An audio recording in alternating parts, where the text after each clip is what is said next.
उच्च न्यायालय का बड़ा फैसला, जैन समाज पर हिंदू विवाह अधिनियम के प्रावधान लागू होंगे। हाल ही में चर्चित आदेश जिसमें कि जैन समाज अल्पसंख्यक है, इसलिए उसे हिंदू विवाह अधिनियम का लाभ नहीं मिलेगा। वहीं पर माननीय हाई कोर्ट इंदौर द्वितीय बेंच में सुनवाई की गई। यह सबसे महत्वपूर्ण मुद्दा यह था कि एक जैन दंपति की आपसी विवाह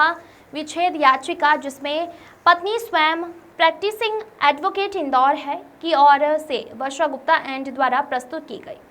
उक्त विवाह विच्छेद आवेदन को बिना सुने इस तथ्य निर्सत किया गया कि जैन समाज अल्पसंख्यक है और जैन विवाह हिंदू विवाह से भिन्न है और बहुसंख्यक के नियमों को नहीं मानता है, इसलिए विवाह विच्छेद हिंदू विवाह अधिनियम से नहीं किया जा सकता है। यह आदेश पारित करने की अनुमति सीपीसी की धारा 113 में फैमिली के कोर्ट के जज को नहीं है, जबकि उन्हें इस तरह का मुद्दा सीधे हाई कोर्ट को रेफर करना चाहिए, इसलिए आदेश के प्रथम दृष्टि की अवैधानिक करार दिया गया। वहीं उक्त मामला सर्वप्रथम नितेश बनाम शिखा के रूप में अपील कर उच्च न्यायालय में सुनवाई के लिए प्रस्तुत हुआ। बाकी कोई अन्य मुकदमा सुनवाई के लिए नहीं लगा। महिला की ओर से अधिवक्ता वर्षा गुप्ता द्वारा जैन समाज को हिंदू विधि में विशेष मान्यता दी गई और यह भी कहा गया कि जैन, बौद्ध और सिख समाज के अपने अलग नियम हैं और व्यवहार हैं। सभी अल्पसंख्यक जरूर हैं, परंतु हिंदू विवाह अधिनियम में अल्पसंख्यक कानून में है और संविधान में कहीं भी उन्हें अलग नहीं किया गया है, न ही उनकी विवाह विधि हिंदू विधि से भिन्न है। सप्तपदी, कन्यादान, प्राणी ग्रहण सभी विवाह विधि के अंग हैं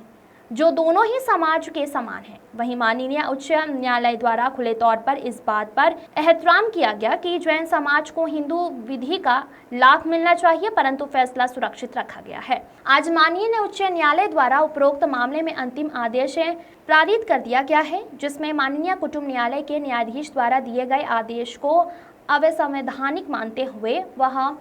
8 फरवरी 2025 के कुटुंब न्यायालय द्वारा प्रेरित आदेश को खारिज करते हुए नितेश बनाम शिखा की अपील को स्वीकार किया। इंदौर से आशीष तिवारी की रिपोर्ट। एक आवेदन पत्र प्रस्तुत किया गया था विवाह विच्छेद का, आपसी विवाह विच्छेद का। इस प्रकरण में धारा बी के तहत हमने एक प्रकरण फाइल किया फैमिली कोर्ट इंदौर में, जिस प्रकरण को यह बोलकर गजेंद्र सिंह जो हमारे ऑनरेबल जज थे वहाँ पर, उन्होंने प्रिंसिपल जज, उन्होंने यह बोलकर खारिज कर दिया गया कि यह याचिका यहाँ पर नहीं चलाई जा सकती, इसकी सुनवाई यहाँ पर नहीं हो सकती, क्योंकि जैन समाज जो है वो अल्पसंख्यक कानून है में आता है और अल्पसंख्यक होने के कारण उनको हिंदू विवाह के अधिनियम की सारी जो धाराएँ हैं उनका लाभ नहीं दिया सकता। जिसके अगेंस्ट में हमने इमीडिएटली हाई कोर्ट इंदौर में केस फाइल करा और वहाँ पर सुनवाई हुई और 18 मार्च को सुनवाई में हमने अपना पक्ष रखा, जिसमें ये कहा गया, बताया गया कि और यह जो था वो डबल बेंच में डीबी में केस चला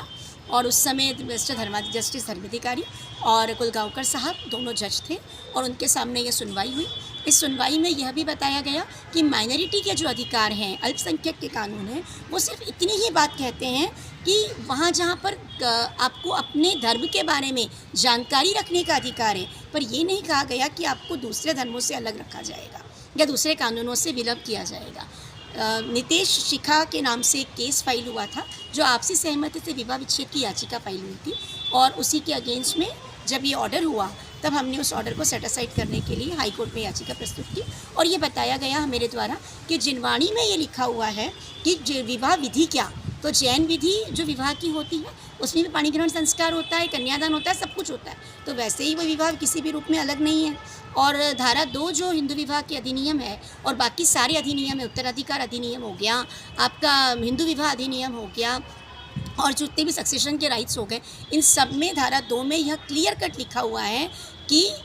जैन समाज, सिख समाज और बुद्ध समाज, इन तीनों को हिंदू समाज का अभिन्न अंग माना जाएगा और उन पर वो सारे राइट, सारे कानून लगाए जाएंगे जैसा कि हिंदू धर्म को मिलता है। तो इस कानून को बिल्कुल माना गया और हमें बहुत खुशी है कि हाई कोर्ट इंदौर ने इस फैसले को माना और इस बात को भी सेटिसाइड किया गया कि जो फैसला फैमिली कोर्ट ने दिया था उसको खारिज करते हुए और हमारी याचिका को माना और स्वीकार किया। मैं वर्षा गुप्ता एडवोकेट, पिछले 21 सालों से इंदौर हाई कोर्ट में प्रैक्टिस में हूँ।